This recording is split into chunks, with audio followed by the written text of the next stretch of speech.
Hello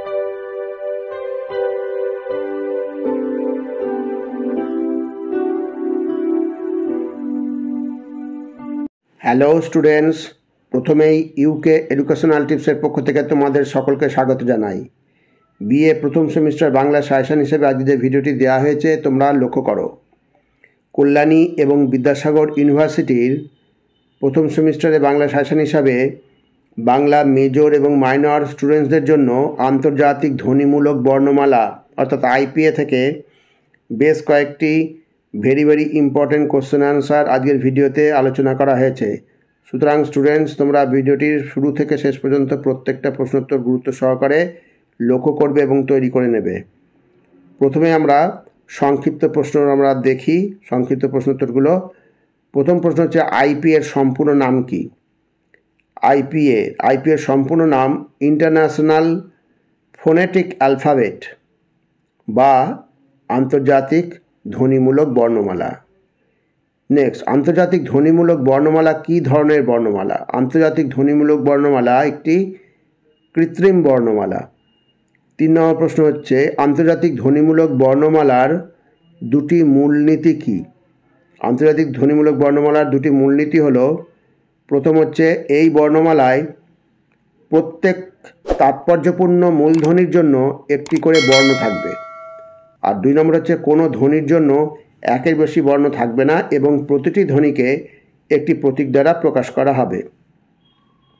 4 নম্বর, কোন সংস্থা আন্তর্জাতিক ধ্বনিমূলক বর্ণমালা প্রবর্তন করেন? আন্তর্জাতিক ধ্বনিবিজ্ঞানী সংস্থা আন্তর্জাতিক ধ্বনিমূলক বর্ণমালা প্রবর্তন করেন।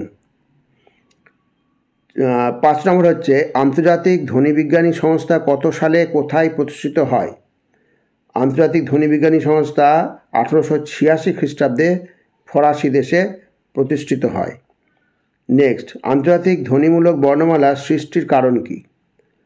আন্তর্জাতিক ধ্বনিমূলক বর্ণমালার সৃষ্টি হয়েছে পৃথিবীর সব ভাষাভাষী মানুষের সাথে যোগাযোগের জন্য। নেক্সট, আন্তর্জাতিক ধ্বনিমূলক বর্ণমালা রূপান্তরের ক্ষেত্রে কোন দিকে গুরুত্ব দেওয়া হয়? খুব ভালো করে মনে রাখবে, আন্তর্জাতিক ধ্বনিমূলক বর্ণমালা রূপান্তরের ক্ষেত্রে উচ্চারণের দিকে গুরুত্ব দেওয়া হয়। খুবই ইম্পর্টেন্ট প্রশ্ন, এটা মনে রাখবে। আর পরবর্তী প্রশ্ন হচ্ছে আইপিএর প্রয়োজনীয়তা কী? আইপিএর প্রয়োজনীয়তা হচ্ছে, প্রথম প্রয়োজনীয়তা হচ্ছে আইপিএর সাহায্যে বিভিন্ন ভাষার ধ্বনিকে প্রমিতভাবে তুলে ধরা যায়। 2 নম্বর, এটি উচ্চারণ শেখার ক্ষেত্রে সাহায্য করে। আর 3 নম্বর হচ্ছে এর সাহায্যে দ্রুত নতুন উচ্চারণ বের করা যায়। 9 নম্বর, আইপিএর বৈশিষ্ট্য লেখো। তা আইপিএর প্রথম বৈশিষ্ট্য হচ্ছে আইপিএতে প্রতিটি ধ্বনির জন্য একটি করে ধ্বনি বা প্রতীক থাকে। পৃথিবীর কথিত সমস্ত ভাষার সমস্ত পরিচিত ধ্বনি অন্তর্ভুক্ত থাকে। নেক্সট হচ্ছে আইপিএতে 107টি অক্ষর, 52টি ডায়াক্রিটিক এবং 4টি প্রসারিক চিহ্ন রয়েছে। পরবর্তী প্রশ্ন হচ্ছে রোমান লিপির সঙ্গে আইপিএর পার্থক্য লেখো। ভেরি ইম্পর্টেন্ট প্রশ্ন, খুব ভালো করে মনে রাখবে। এর আগে আমরা দেখলাম যে আইপিএতে উচ্চারণের উপর গুরুত্ব আরোপ করা হয়। আর এখানে আমরা দেখব যে রোমান লিপিতে বানানের উপর গুরুত্ব আরোপ করা হয়। এখানে দেখো হচ্ছে রোমান লিপির সঙ্গে আইপিএর পার্থক্য। রোমান লিপিতে একটি বর্ণকে বোঝাতে তার প্রতিনিধি স্থানীয় বর্ণ ব্যবহার করা হয়, কিন্তু আইপিএতে একটি ধ্বনি বোঝাতে তার সমমানের ধ্বনি বা বর্ণমালা ব্যবহার করা হয়। অর্থাৎ আইপিএতে বানানের পরিবর্তে সঠিক উচ্চারণের উপর জোর দেওয়া হয়। সুতরাং রোমান লিপিতে জোর পড়ে বানানের উপর এবং আইপিএতে জোর পড়ে উচ্চারণের উপর। খুব ভালো করে এই প্রশ্নটা তৈরি করে রাখবে। এইবার আমরা 5 এবং 10 নম্বর যে কোনো মানে প্রশ্ন আসতে পারে। প্রথম প্রশ্ন হচ্ছে ভেরি ইম্পর্টেন্ট প্রশ্ন, আন্তর্জাতিক ধ্বনিমূলক বর্ণমালা বলতে কী বোঝো? আইপিএর লক্ষ্য বা উদ্দেশ্যগুলি লেখো। আন্তর্জাতিক ধ্বনিমূলক বর্ণমালা ব্যবহারের সুবিধার নানা দিকগুলি উল্লেখ করো। তা প্রথমে আমরা দেখি প্রথম প্রশ্নটা, আইপিএ কাকে বলে?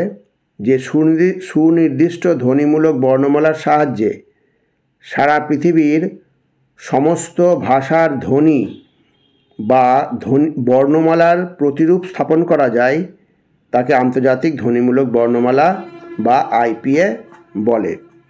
তাহলে প্রথমে তোমরা এই আন্তর্জাতিক ধ্বনিমূলক বর্ণমালা কাকে বলে এটা তোমরা অবশ্যই তৈরি করে নেবে।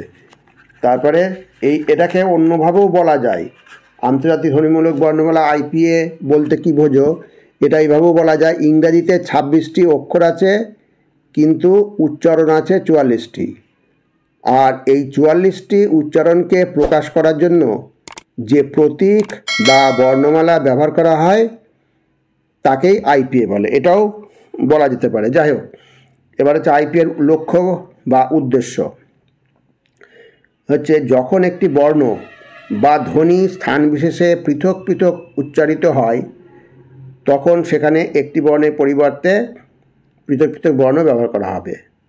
আর 2 নম্বর হচ্ছে যখন একাধিক ধ্বনি অনেকটা একই রকমের উচ্চারিত হবে তখন একটি বর্ণের দ্বারাই সেগুলি লেখা হবে। নেক্সট অংশটা ছিল আন্তর্জাতিক ধ্বনিমূলক বর্ণমালা ব্যবহারের সুবিধার নানা দিক। 1889 সালে আন্তর্জাতিক ধ্বনিবিজ্ঞান শিক্ষক সংস্থা আন্তর্জাতিক ধ্বনিমূলক বর্ণমালা নির্মাণ করেন এবং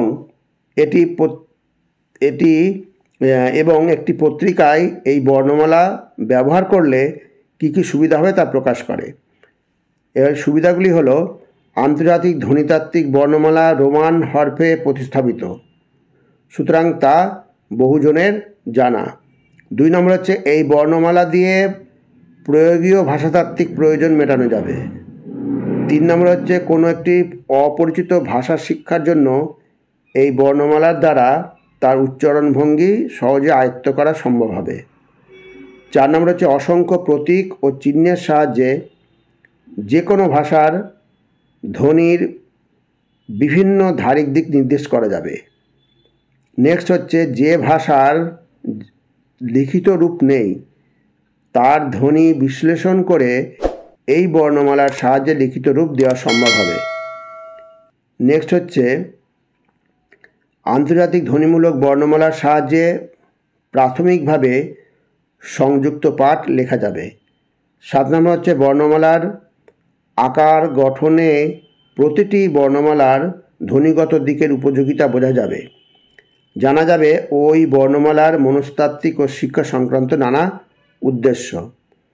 নেক্সট হচ্ছে স্বরধ্বনি ও ব্যঞ্জনধ্বনির জন্য যে বর্ণমালা ব্যবহৃত হয়েছে তাতে যেমন ধ্বনিগুলি উপস্থাপিত হয়েছে তেমনি ধ্বনিগুলি সম্পর্কে নানা উদাহরণও প্রদত্ত হয়েছে।